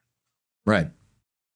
Yeah, there was an unbelievable controversy when the Trump administration said, look, you have to be able to speak English to get a commercial driver's licenses. And of course, all these Sikh groups that nobody had ever heard of suddenly popped up in the United States saying this was a civil rights violation and this was prejudice against Sikhs and whatever else. But, okay, so what happened in Canada with this case is that the Sikh truck driver was convicted of criminal negligence and he served several years in prison. And he was ordered deported. He's still here. Here. And a year or two ago, his elected representative, who was a Sikh, decided he was going to take up the cudgels for this poor, oppressed Sikh truck driver. As I said at the beginning, they are not elected to represent Canadians. They're elected to represent their own people. They have this thing in Sikhism called apna. And it essentially means the same as the Italian La Cosa Nostra, our thing. That Sikhs are enjoined, to believe and to live their lives that apna, our thing, is the most important thing, the only important thing, right? Right. And we have the situation in Canada where all of the fast food restaurants and convenience stores bought by Sikhs. And guess who they hire? Sikhs. Their own. That's the only people that they hire. I moved to Victoria from Vancouver. I was pushed out of Vancouver because one reason, it's not a Canadian city anymore. So I moved here in 2001, and it struck me that Victoria was very much like Vancouver had been 40 years ago. That's all changed. I see Somalis on the streets regularly. now. And again, all of the fast food restaurants, convenience stores owned by Sikhs, all the security guards everywhere, they're always Sikhs, you know. And it just became, it's now routine in Victoria, even in federally regulated institutions like banks, that, or speaking to civil servants, like from the tax department. Oh, you don't speak English. I cannot understand. You know, there comes a point where you say, you know, excuse me, pardon me, could you repeat that? And then you just stop, because they could repeat that sentence like 100 times and you'd never understand it. And we've become inured to that in Canada now. That, is it too much to ask that people who work in our stores or people who work for our governments can speak and understand English? Apparently it is too much to ask. Right. Well, it does seem that Quebec has taken a totally different route in terms of, I mean, obviously they made the mistake of admitting all these non-whites in just because they speak French. They screwed themselves. Oh, yeah. They lost the referendum in 1995. They lost Yep. it by just over 50,000 votes.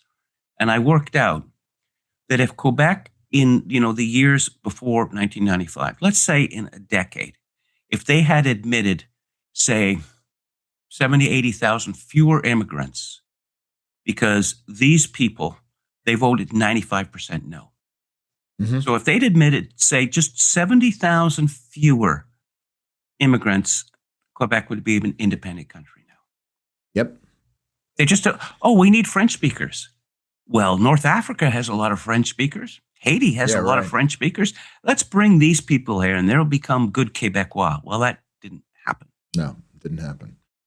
I mean, do you think that they're going to try for it again? It does seem like the pro-sovereignty side seems to be, because they've been setting up a different legal regime, not just in terms of language, of course, but also in terms of immigration. And they seem to be on a different path than the rest of Canada. Of course, now you also have, Alberta talking about separation. Well, in the 95 referendum of the Francophones, 58% of them voted yes. Mm-hmm. That wasn't enough. They needed 60 because, of course, the Anglophones were voted very heavily no, and the so-called allophones, like these people from Haiti and North Africa, they were like 95%. Right. So given the demographic change in the province of Quebec, it seems likely that any yes vote would need something like 65 to 70% support from the Francophones, and that's supermajority like that is hard to get. Mm. And Peter Brimelow wrote about this in The Patriot Game, and it's still going on. Right. But one of the things that changed in 1995, Jacques Parizeau, I got a picture of him up in the bookcase here.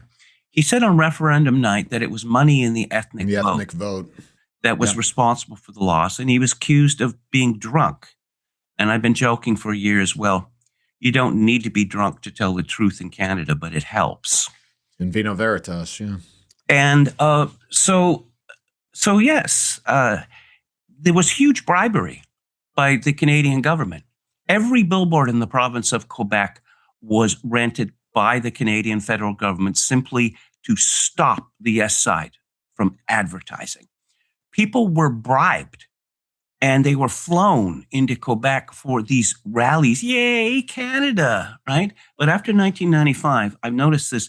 Used to have all these articles about Quebec in the media and TV reports because they have their own, like they have their star system, vedette, they call it, right? And, I visit Montreal all the time. And it's so sophisticated, so European. That ended in October 1995. Because the rest of Canada decided we're fed up with this. Go or stay, but don't expect us to care. Mm-hmm. And Quebec has been running a bribery blackmail scheme on Canada for decades.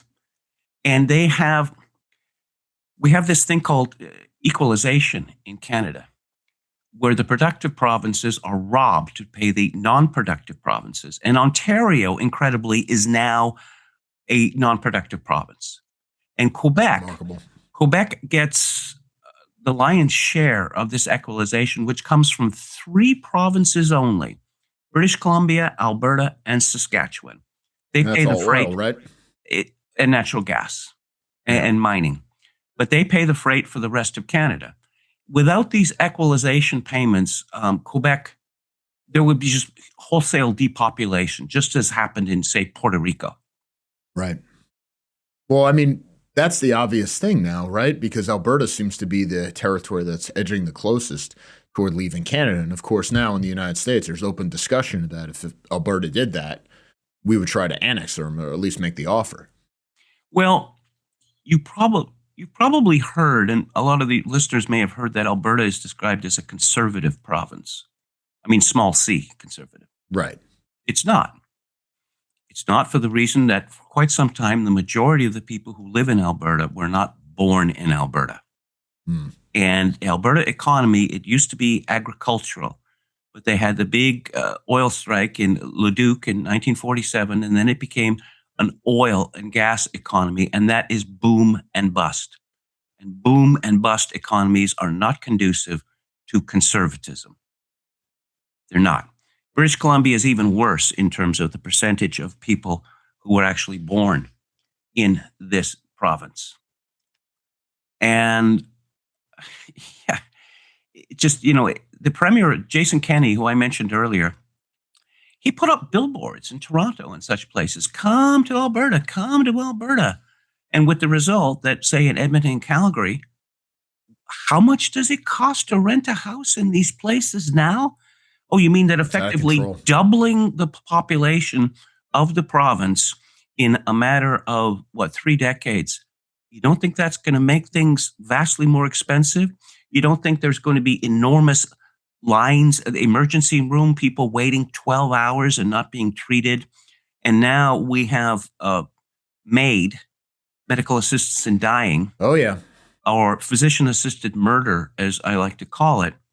It's, when Enoch Powell was Minister of Health in the 1950s in the Macmillan government, he came to the horrifying conclusion that the National Health Service could easily consume 100% of the entire budget. Right. And, what happens, the population gets older. That's one thing. Another thing is people are being treated for all of these imaginary diseases now.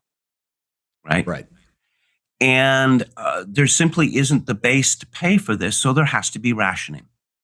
Right. And the rationing is accomplished in 2 ways. That the vast majority of Canadians do not have family doctors. They can't get them, even if they want them. So there used to be what's called drop-in clinics. You go to this place, you sit in a chair, and you'd wait. Some doctor would see you. They've been all been closed.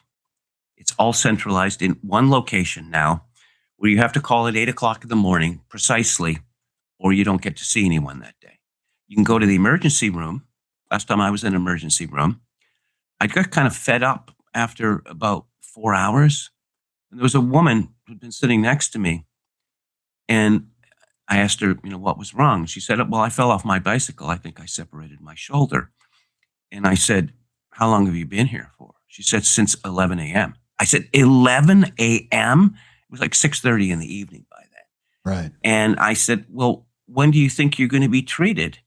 I don't know, maybe by midnight. I just went home. Right. And that's, you see, the government of Canada doesn't want you to go to the hospital. It doesn't want you to seek medical care because that costs money. And now we're murdering people. We're paying doctors to murder people. And it's now routine that people they're in a hospital, say, and it's put to them by a nurse or whoever that you're being selfish, aren't you? I mean, do you have any idea of the resources you're consuming here? And think about your children. I mean, you're wasting their inheritance, and what kind of quality of life do you have? So these people are being bullied into agreeing to have the government hire a doctor to murder them.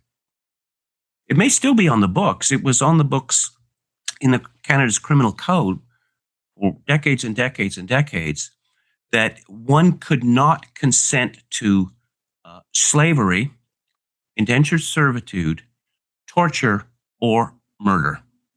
And that's all gone now. It does seem like a lot of the things that people used to talk about Canada as having an advantage over the United States, be it clean streets, be it low crime, be it superior healthcare, be it, I don't know, just an entirely better way of life. Nobody talks like that anymore. I mean, occasionally you'll see some people say like, well, at least in Canada, we have free healthcare. We have a better healthcare system. But even they're not boasting of that anymore. No. I mean, may you enjoy Canadian healthcare is another way of just saying, it just, yourself. You say you're a liberal voter and you can remain a liberal voter. And so, your kid's riding his bicycle and he falls off and breaks his leg or breaks his ankle. And you drag your kid to the emergency ward. And he's howling with pain, or she's howling with pain. And what's happening here? Why is my son or my daughter not being treated? Just wait your turn. Well, when is my turn going to come? Oh, we can't tell you that. It has been routine in Canada for decades.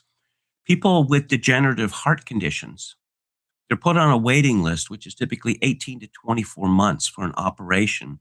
And they just get weaker and weaker and weaker and die. Quite some time ago, this fellow, Professor Tom Flanagan, who was Stephen Harper's political guru, he told me a story about his father-in-law, that his father-in-law had this degenerative heart condition and he was put on a waiting list. And so the family got fed up with this and they had a whip round. They raised $50,000. They drove him across the border to Montana and he had the operation pretty much right away. Right. Because private healthcare is illegal in this country.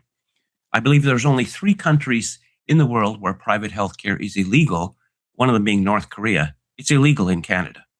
And Stephen Harper boasted of this when he was running for prime minister. I will make no changes to the sacred, single payer system. They have private care in Britain, the home of the NHS. You can get private care there.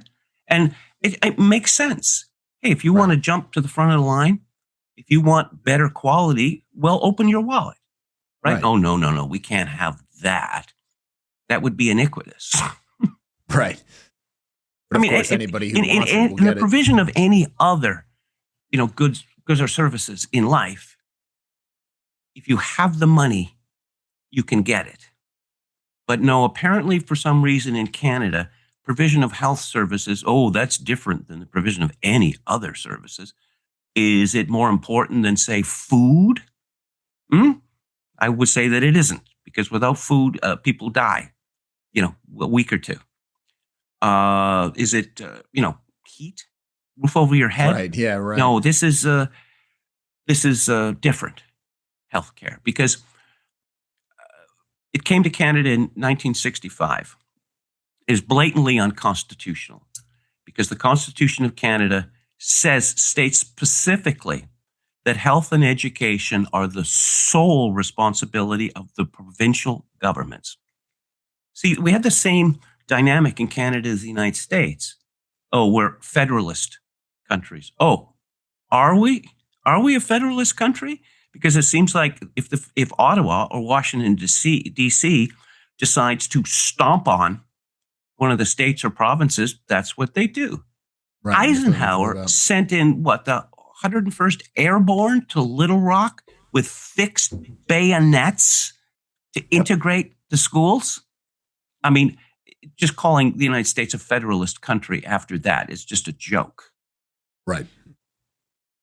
Well, certainly it seems that the whole system that Canada has been built on is breaking down, and yet people blame Trump for this, but I got to think that there's more going on. The Liberal government triumphantly was reelected. I mean, there doesn't seem to be a real resistance to it, aside from something.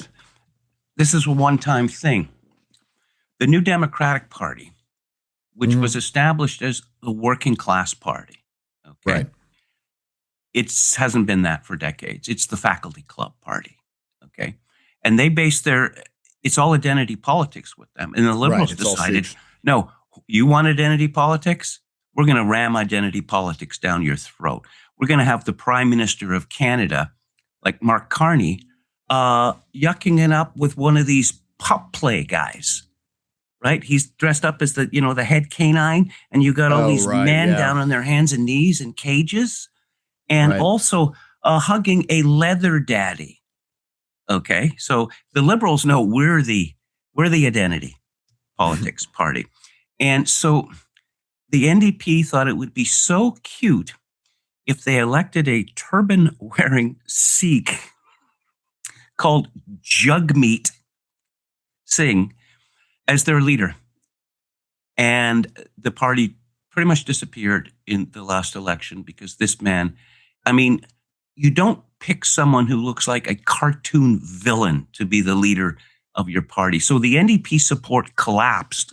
And that's the reason why the Liberals won. Because the NDP traditionally took a lot of votes away from the Liberal Party. But I mean, Singh was, he was just busted. Yeah. You know. Well, the Conservatives seem to have no identity going forward, but there doesn't seem to be any kind of populist nationalist party. I know there's been an attempt or two. I've seen one or two movements kind of crop up. The People's Party of Canada. The People's Party of Canada had lots of disadvantages because one way in which America is superior for people on the right is there is an alternative media in America. There is no alternative media in Canada to speak of. There are efforts underway, and they seem to be making some progress. But Maxime Bernier's and his People's Party, right. The media, you're a Nazi, Nazi, Nazi, Nazi, Nazi, Nazi, Nazi, shut up, you're a Nazi. The Conservative Party hired perhaps the most notorious political trickster in Canadian history to do a number on Maxime Bernier and his party. This was the Conservative Party. But the Conservative Party under Brian Mulroney, it funded and directed the most significant neo-Nazi organization in Canadian history. And it did that for the purpose of infiltrating and discrediting the Reform Party, which was a threat to them. We're going to, suddenly these idiot neo-Nazis in Toronto have all this money, and they're going to Libya, to meet Gaddafi, all this kind of stuff. They were being directed by the Canadian federal government. I mean, it sounds absolutely incredible, but it's true. That's the length that, the elite will go to. I mean, there was a possibility of, one of these idiots was compiling a list of Jewish students at the University of Toronto, and something was going to happen. And there's evidence to suggest that the main Jewish organization in Canada, one of them, the other one, B'nai B'rith, wasn't involved. The Canadian Jewish Congress was complicit with this. We have to demonstrate what a tremendous threat neo-Nazism is in Canada. But it isn't a tremendous threat. We'll create the threat, okay? Mm-hmm.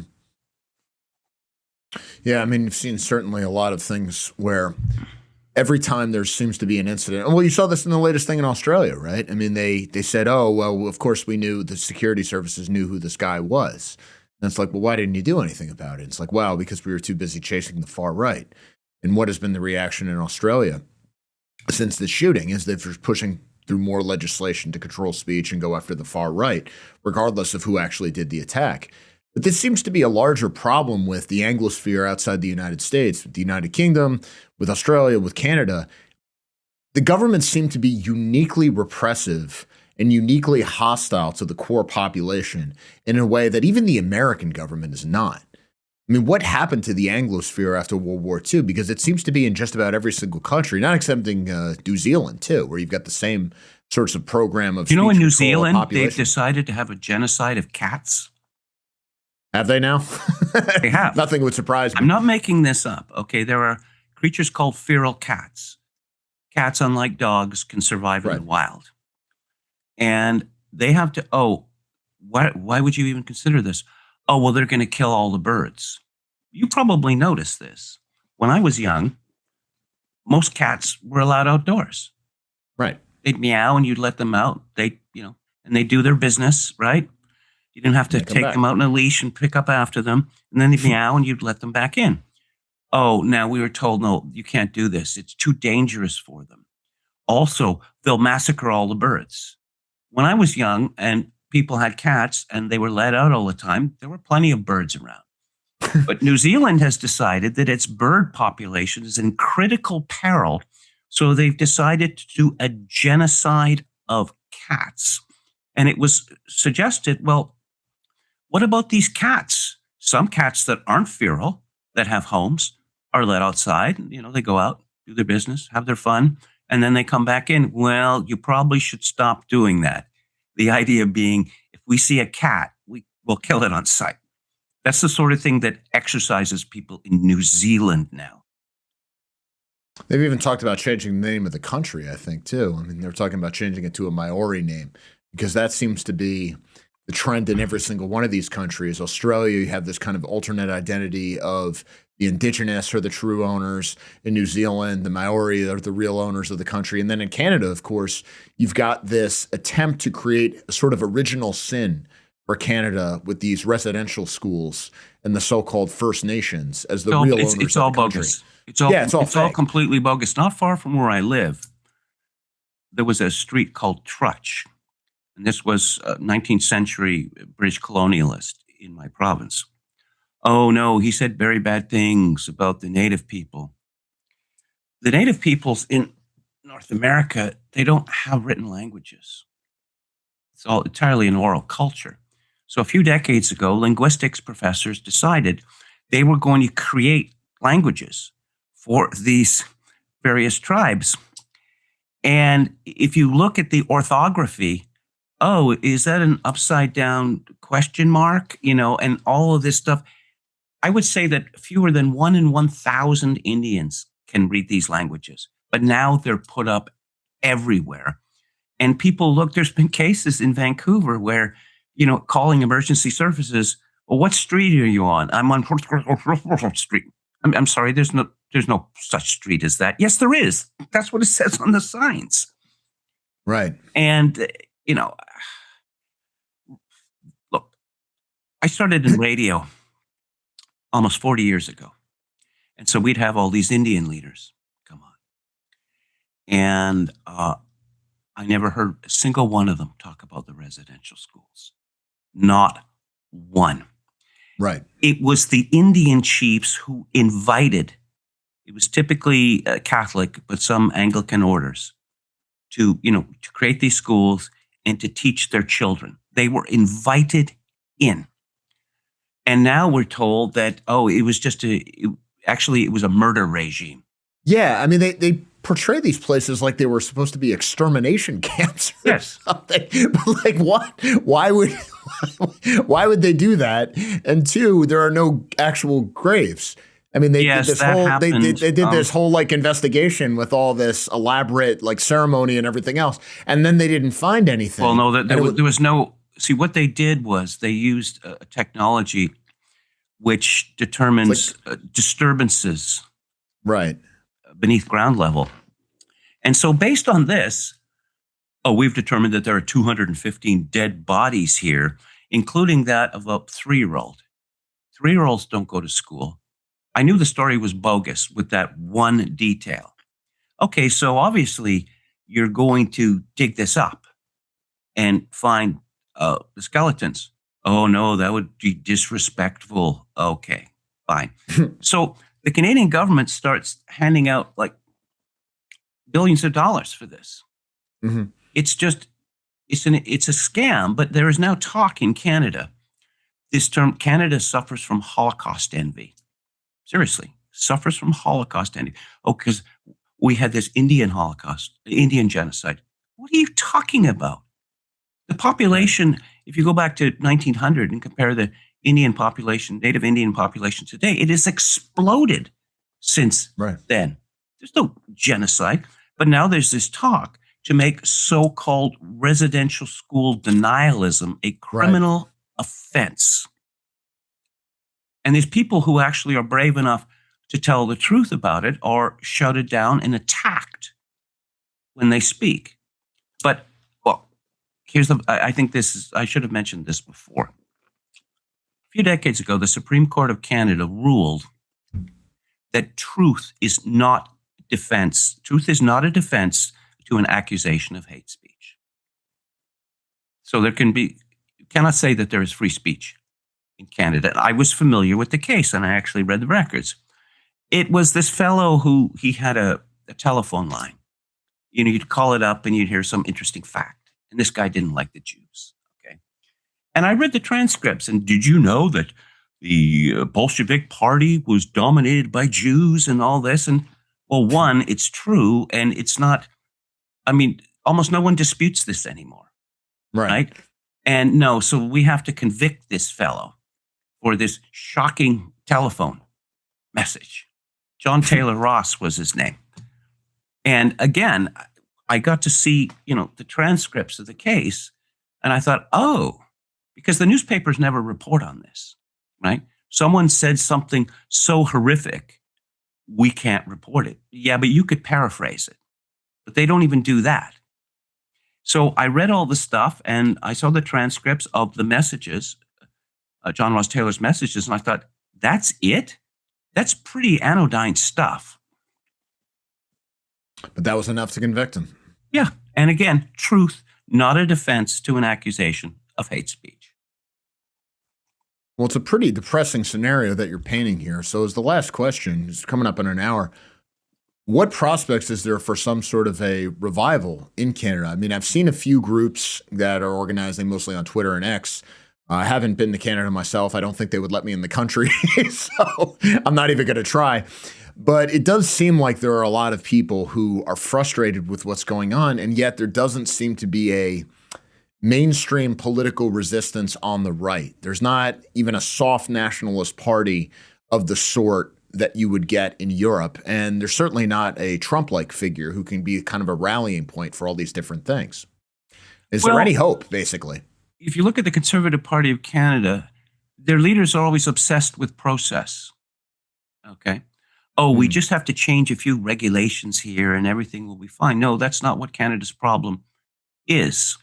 Pierre Poilievre has all of Trump's downside and none of his upside, because Trump is a figure that inspires optimism for the future in tens of millions of people. He's not a proceduralist. You know, there are big problems here and we have to change, you know, we have to find solutions to them. I see two scenarios. The first is that there's a political revolt against the Liberal and Conservative parties, okay? And given the visible majority situation in Canada, I don't give that much chance of happening. The second scenario is where Canada collapses. Because just a week ago, it was announced that Canada was giving $2.5 billion more to the Ukraine. Canada had to borrow $2.5 billion to send to the Ukraine. The fiscal situation in Canada and in the Canadian provinces is dire. It's worse than California. That's how bad it is. It's worse than Minnesota. And the solution is we're just going to hire more civil servants. We'll get the economy going with government spending. Okay, that has been the basis. Government spending has been entirely the basis of any economic growth in Canada in recent years. What the latest GDP showed, 4.6% increase in the States? Was it 4.6? 4.3. I think it was 4.3. Yeah. But Canada, I mean, it was way better than people were expecting. Canada minus 0.3. Yeah. If you look at, for instance, income in Canada versus the United States, they were, fairly parallel. The United States going like this, Canada flatlined or going down. And you cannot make government the basis of your economy, but that's what Canada has decided to do. Now, if Alberta were to leave, that would be the end of Canada. Because that would mean that British Columbia is separated from the rest of Canada by hundreds of miles. This would be like a East Pakistan situation after the partition of India in 1947, right? And that ended up in a horrific civil war, right? If Quebec were to leave, again, you would have the Atlantic provinces completely cut off from the main part of Canada, and that would be the end. It would be like Yugoslavia in the 1990s. There would be a scramble to get out before it's too late. And Ontario would become the Serbia of Canada. Ontario would say, no, Canada still exists. As long as we're here, that's Canada. But of course, Ontario is now dependent on largesse, which has been extracted from British Columbia, Alberta, and Saskatchewan. And apparently, see, what's happened as a result of that is these provinces who get this equalization money, there is no incentive for them to fix their problems. Right. They're just going to keep it going. Yeah. They have $5 a day daycare in the province of Quebec. The province of Quebec cannot possibly pay for that. Who's paying for it? The people in my province and in Alberta and Saskatchewan. So it's a similar situation with Scotland in Great Britain. Scotland is the Quebec of Britain. Mm-hmm. They have far higher levels of welfare programs in Scotland than in England. Who's paying for that? England is paying for it. And somehow Scotland has its own legislative assembly, but England doesn't. In the same way in Canada, right. The House of Commons officially declared Quebec to be a nation. What about the rest of Canada? No, you're not a nation. You don't even have a culture. Right. It does seem like it can't go on for much longer. And I guess Alberta, it's going to come down to Alberta because that would be it. I mean, that seems to be the next battleground for this. And certainly there are things that America could do if the president wanted to get things rolling. Like if he declared that Alberta would have free trade with the United States if it became independent, you could imagine like that would set things going. We'll finally get the Keystone Pipeline. Yeah, that too. I mean, it would be that would help us out a lot. The position of what you might call the optimists, or what are you getting so upset about? Those people in Canada.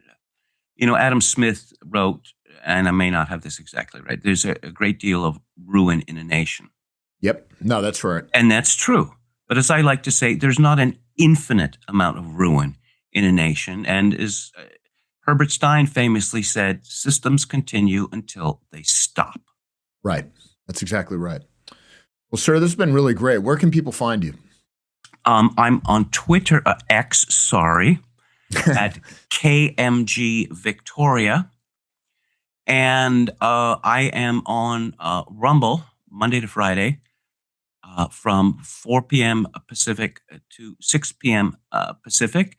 And if you would like to, see the show and would like to support it, the KMG show may be supported via PayPal at Kevin_Grace@hotmail.com. You're doing your fundraiser now, aren't you? I guess it's the last day of the month, so this would be it. Yeah. All right. So yeah, if you want to check out the show and if you can help him out, do so. Thank you so much for joining us here today, sir. I really appreciate it. It's been a pleasure. So the aftermath for this reporting in Minnesota with these daycare centers is raging on. Let's look at some tweets from Josh Gerstein at Politico. This is what he had to say. I'm sorry. It's not funny. It's not funny at all, but I got to read it. At some point, this is from him. At some point, the amateur effort to knock on doors of home daycare intersects with robust stand your ground laws. It's not a stand your ground state, but who cares? The follow-up being to observe that something is likely to happen or that there's a serious risk of it happening is not to advocate for it happening. Now, we all know what he's doing here. Why don't they just shoot the guy when he knocks on the door of the daycare? Why don't they just shoot the reporter, the actual reporter, the citizen reporter who's trying to get to the bottom of this? Well, the obvious answer is that these are businesses. They're open to the public. Why do you have a business? Because you want customers to come in. The whole point is that these things probably weren't real businesses, which is why they react with rage and confusion when this guy walks in and asks for the registration thing. That's the point, you stupid journalist. If you walk into a business, it is a public place. The business owners cannot shoot you for entering. They're not homes. And it goes beyond this. Local news there is running stories being like Nick Shirley, the guy who filmed all this, has been spotted. Like, that's the story. And then they show a picture of the dude. Why do you think they're doing that? What could possibly be the intent? If your political opponents were running stories being like, hey, let's just use me as an example. Hey, Kevin DeAnna was seen at this corner. He's eating lunch at this restaurant. This is where he is right now. What would I conclude about what the objective is there? Yeah, they're trying to get him attacked. It's not like the guy's not getting threats. CBS did a follow-up report where they go to state officials. They're investigating the fraud, right? Like now the serious journalists are on the case. And the state officials are like, well, here's some paperwork showing there's no fraud. And CBS goes, oh, okay. Did they knock on any doors? Did they do anything? No. State officials said it was fine, so it must be fine. That was the reporting. And Tim Walz is saying, well, the investigation has been politicized. Yeah, politics, patronage. That's how the system works. What do you think this is? Here's the key. If liberals really believed in the idea that these sorts of programs, this sort of welfare, if the whole point is to help poor people, they would be the most opposed to fraud. They would be the ones who are the angriest. They'd be the most grateful to anyone who exposes it. Why? Because what are these people doing? You're robbing the programs that help the people that we want to help. You're making it so no one else can use these things. You're literally taking money away from the poor and the needy. But is that the reaction? No, that's not the reaction at all. From Hassan Piker to all these journalists, what is the reaction? What is the big deal? Why do you care? Isn't it kind of weird that you're investigating this? Why is anyone even reporting on this? In Washington, they've got a judge trying to hide the data for these daycare centers so nobody else can do the same thing. Why? Why would you do that? Because they don't want the fraud to be found. Again, look, it's patronage. The fraud is the point. The occupation is the point. The redistribution of income and the theft from you is the point. You don't actually have to listen to these people in good faith. They don't believe the things they claim. You don't actually have to believe that these people want what's best for you or for anyone else other than themselves. Even to the point of the cutesy, I'm calling for this guy to be killed, but not really because I don't want to take responsibility. Yeah, we all see what you're doing, man. The reaction to stories are often more instructive than the story itself. I mean, the real takeaway to me from the assassination of Charlie Kirk was not, oh, well, what's going on here with this and that and the other thing. It was that basically a third of the country would openly celebrate if you were killed in front of your family. And that's a disturbing thing. And I think one of the reasons the right has retreated into conspiracy theories that don't really go anywhere is because we don't want to deal with that reality, that we're dealing with this existential conflict. Well, this is another case. The real takeaway from this is that no one on the left actually wants to prevent fraud because the fraud is seen as justified redistribution of wealth from racist whites to politically reliable non-whites. That's it. That's what it's for. You are occupied. It is a hostile occupation. They do not share common interests with you. Understand that. And I'm not going to presume to tell you like what you need to do about it, but you need to keep that reality in mind as you decide from yourself. See you next time.